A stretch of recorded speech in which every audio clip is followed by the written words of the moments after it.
గుంటూరులో గాంజా పట్టివేత మీడియా ముఖంగా వెల్లడించిన గుంటూరు జిల్లా ఎస్పీ ఎస్ సతీష్ కుమార్ 20.5 కేజీల గాంజా పట్టుకున్నట్లు తెలిపిన ఎస్పీ ఈ కేసులో 8 మంది నిందితులు ఉన్నట్లుగా గుర్తింపు 4గురిని అరెస్టు చేసినట్లుగా ఎస్పీ వెల్లడి A1 గా కట్ట శ్రీను అనే వ్యక్తి అరెస్టు చేబ్రోలు వట్టి చెరుకూరు నల్ల చెరువు ఏరియా వారు నిందితులుగా ఉన్నారు అన్న ఎస్పీ ఈ కేసులో దాదాపు 10 నిందితులకు 10 ఏళ్ల శిక్ష పడొచ్చు జిల్లాలో గాంజాపై ప్రత్యేక దృష్టి సారించామన్నారు ఎస్పీ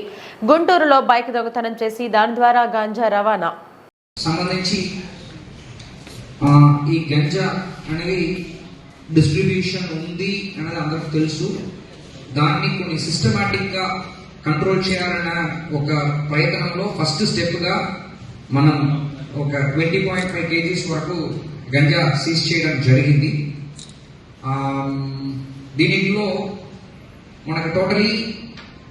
8 మెంబర్స్ ఇన్వాల్వ్ అవ్వడం జరిగింది. ఇప్పుడు నుంచి మన కేసెస్ అన్ని కూడా ఒకరిని పట్టుకున్న తర్వాత దానితో పాటు ఎంతమంది పెడ్లర్స్ ఎంతమంది కన్స్యూమర్స్ అనేది డిఫరెన్షియేట్ చేస్తూ ఈ పెడ్లర్స్ పైన ఎక్కువ కాన్సన్ట్రేట్ చేస్తూ ఈ కన్స్యూమర్స్ ఎవరున్నారో వాళ్ళకు పేరెంట్స్ తో పాటు పిలిపించి కౌన్సిలింగ్ చేస్తూ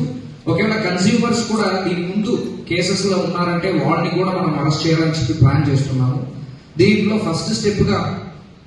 మనం ఈ పర్టికులర్ కేసు మనకి చీబ్రోల్లో